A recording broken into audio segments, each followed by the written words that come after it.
Holy dooly Steeler Nation. The Fire Tomlin crowd and Fire Tomlin chants in stadium are loud. And also, the Pittsburgh Steelers fans are booing Renegade. Go Steelers! Let's go!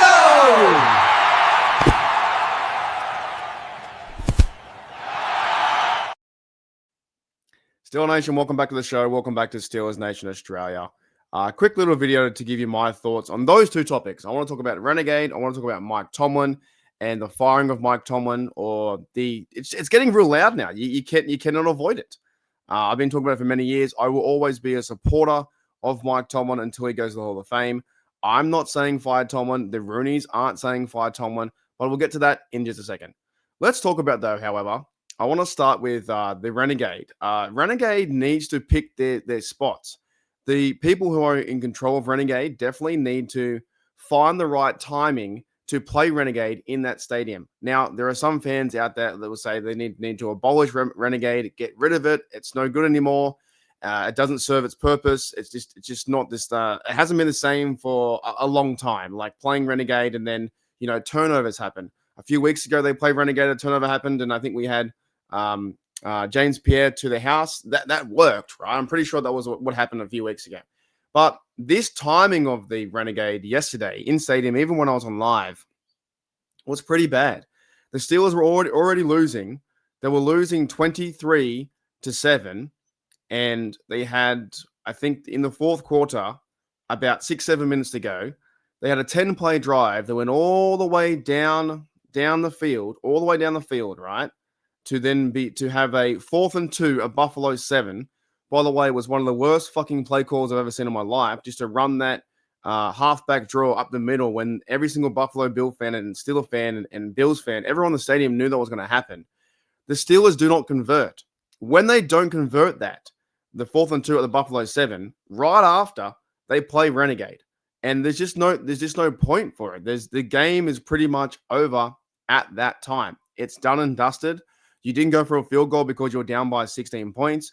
You went for a 4th down, but you couldn't convert it to get first downs or go for a touchdown. And there was just absolutely no reason to play Renegade. However, I do think, I think I know the reason why. I think the Steelers play Renegade because they've always played it. It's tradition. I do love it. I have been a part of a double Renegade in Christmas, Steelers versus Ravens, Christmas Day was absolutely on fire. The stadium was just unbelievably, you felt like 75,000 fans were your friends, were your mates. Everyone's wearing black and gold. It was so much fun. I've been in one in Dublin, Ireland when that worked out. That was a super good time to play Renegade. But there must be some times that they can't play it, or they should not play it because there's no point to.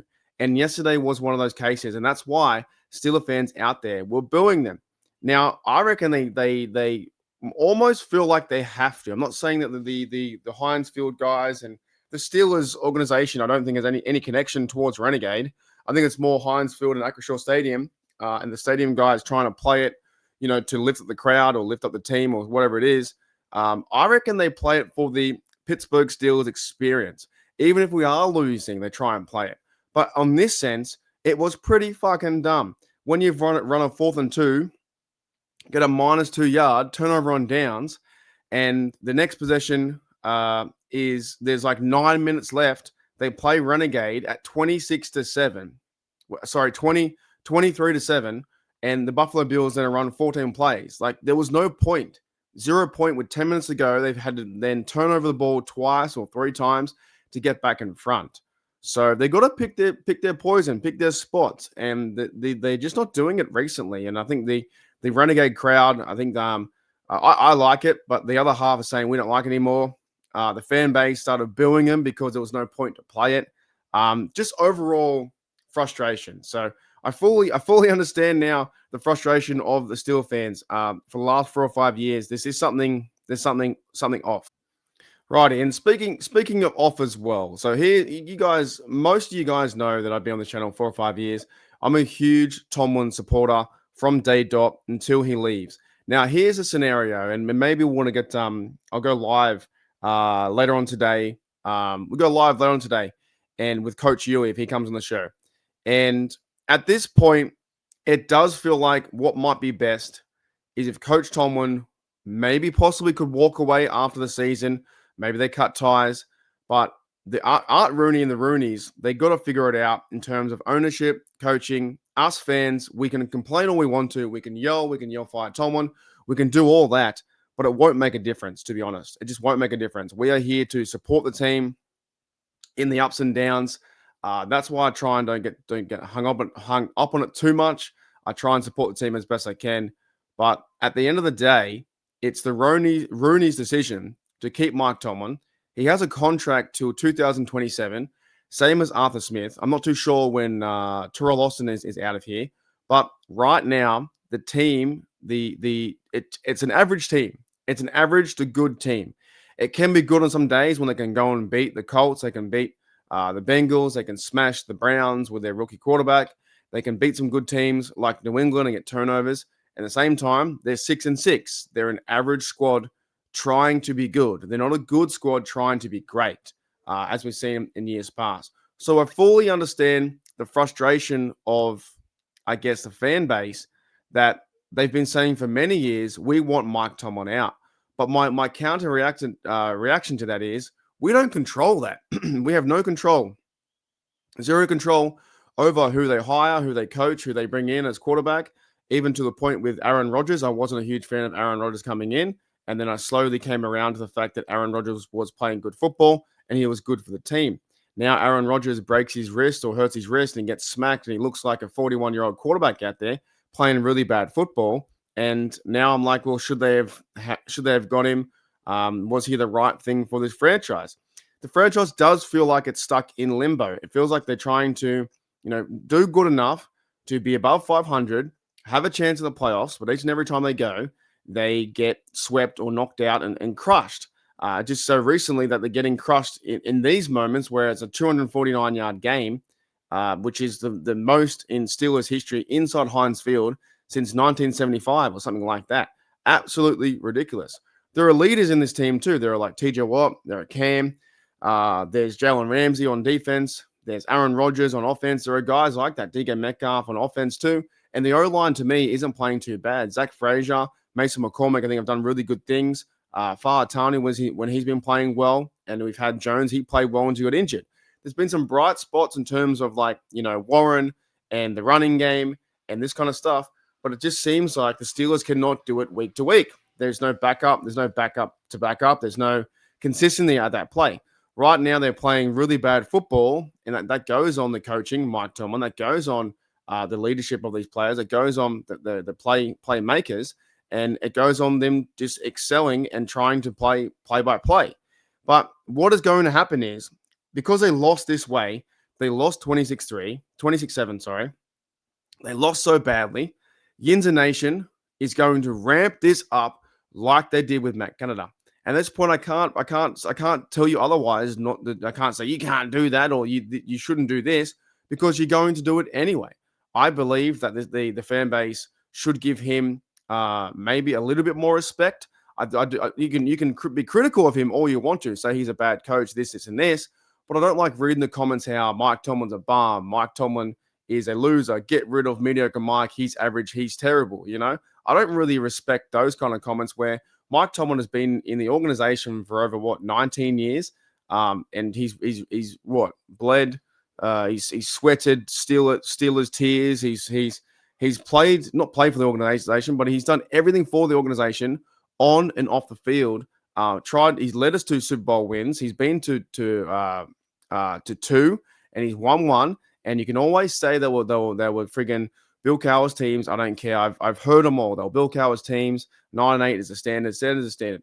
But what I'm saying is, I do believe he does deserve a bit more respect. And I see people now saying, I've been a huge fan of Mike Tomlin, but I'm now going to turn on him. And I don't understand that point. I don't understand that, and maybe I never will. The supporting factor from a fan base, if you support someone as a coach, as a player, this, and this, and next minute they play badly, we all fucking just jump ship. We all just go, no, see you later. Fuck you, mate. You're not great anymore. We don't want this stupid Tomlin here anymore. He's out. Don't get it. Some of those same people will walk past Mike Tomlin and ask to shake his hand and ask to get an autograph. I'm not like that. I'm going to go down with the ship. If it does go badly, fine. Don't care. I've been supporting him for a very long time. He's been my first coach really since 2002. When he came into it, like 2007, I was with Bill Cowher, and now it's Mike Tomlin until we don't anymore. Yes, there are frustrations, there are problems, there are limitations with the offense. That football is football, and then we're not playing the way they should be in terms of how they verse the Colts or how they verse the Bengals the weeks prior, right? And maybe they can turn around and have a chance to win the division. But it does seem like now an all-time high, the Fire Tomlin chants in the stadium are very loud. I just get over a bit the fact that some of the comments I see online is Mike Tomlin's a bum. Mike Tomlin is this. Mike Tomlin is that. And I don't respect that. I really don't. I think that's kind of weak. If you want to make an argument, make an argument. Say, okay, here's the reason why I think the Steelers should move on from Mike Tomlin. And before I go, I have one good comment that I'm going to read. I just thought of then. One good comment that is kind of like pursuing the idea of moving on from Mike Tomlin and him, finding a new team, or maybe him and the Roonies, they will, They will then find a different direction. I had a comment on one of my posts because I cheekily put out a post out there. I said fire Tomlin ? And there was 2 no's. There's no option for a yes because we have no fucking say. We have no say in the matter. But here's a comment I got from. I'm going to read this comment from Frosty the Bear. He says, unfortunately, every coach has a term limit, a cycle which they are effective or innovative. The cycle will end and the coaches and their respective teams must part ways for the betterment of both. I kind of agree with that. Reed from Philly to KC, Schuler from the Colts to the Dolphins, and so on. This issue is not so unique to Pittsburgh, however. It does have the fact that 3 coaches since 1969 have led the franchise, while other franchises, including aforementioned teams, have had multiple. The Rams have another example, fired and hired well as a sold out to win a Super Bowl. They tore it all down and rebuilt it multiple times, while the steady Steelers franchise has been watching in mediocrity. The Eagles have gone the same route, tearing it down after Foles, with one with Peterson as a coach with successes and failures, has ebbed and as well lulled into losing seasons, but they've also won multiple Super Bowls. So he's talking about the Rams, talking about Eagles and their success, but also burning the bridge and starting again. Says here the recipe is now that Pittsburgh is stale. It is time for change. Sometimes, Mark, change can be difficult, but it's very much in time for new mindsets and voices to take over the Steel Town. Mostly have been irrelevant since 2010. It's been boring to watch for the last 6 to 8 years. I would much rather read something like that and talk about that conversation than just reading Fire Tomlin. Fire Tomlin means absolutely fucking nothing to me. That means so much more in terms of having a conversation, debate, or a different point of view, and saying that Frosty the Bear is saying pretty much that the cycle and term limit, Mike Tomlin might be walking himself out of a job. Maybe it's time's up to move on and part ways, where he goes a different direction, goes on to coach the Raiders, goes on to coach, I don't know, whoever, the Cardinals, don't fucking know who's going to coach, the Giants, and then we go a different direction, get a new coach, new blood, new guys in here to try and have their new philosophy on the Steelers, and they move forward. I much more would rather more read about those comments than just see Fire Tomlin. However, I do see the growing fan base and the frustrated fan base are absolutely fucking sick of it. They really are. They're over it, right?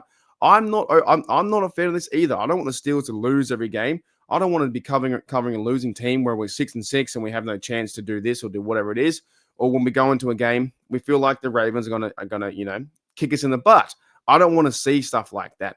But I also want to stick with, and I'm trying to stick with and have hope for the team to turn around. And that is with our coaching. That is with our offensive coordinators and defensive coordinators. And also that's with our coaching staff, Mike Tomlin, who's the head coach of the team. He's overly the overseer of everything. Like I said the other day, with how it played out and we got shellacked, Mike Tomlin is the guy holding the umbrella, right? You can't just blame the guy if everyone's getting wet under the umbrella. You can't just blame the guy who's holding the umbrella. It's also the players under him and the coaches under him too. And above Mike Tomlin is Art Rooney, who's holding an even bigger umbrella. He's holding a massive umbrella. And sometimes what the fan base does and people do to have an scapegoat or to try and put all the blame, and I'm saying 100% of blame, into one person, it's the person who's holding the umbrella. and that is Mike Tomlin, who is holding the umbrella over the head coach, over every single Steelers player. You can't say that he told Rodgers to hold the ball and get smacked in the head. You can't say that he told Rudolph to throw a bad pass into the wind and overshoot Darnell Washington for an interception. It doesn't always come down to Mike Tomlin where the failure is 100% him. However, I fully understand that people say they want to get rid of him because he's holding the umbrella. So this could be the time where the Steelers might go into this new season. By the way, they're not going to fire him in the next fucking 5 games. That's not happening. You can chant all you want to. You can be as loud as you want to. Not going to happen. If they do go into the season, though, in 2026 draft, I would actually think that I don't think the Steelers would part ways in 2026 because they have the NFL draft coming up. They honest to goodness, as much as it's people don't want to hear it, if they were to part ways, they're probably going to part ways in 2027 after his last season. They have this season, 2026, 2027. And they have the big draft in Pittsburgh. They're not going to have the drama around a new head coach. The organization wouldn't do this. Why would you have drama around a new head coach that would lead into the Steelers or Pittsburgh Steelers draft in 2026? Unless it was a clean transition of saying, thank you, Mike Tomlin. You've done well. We've done well. Best of luck.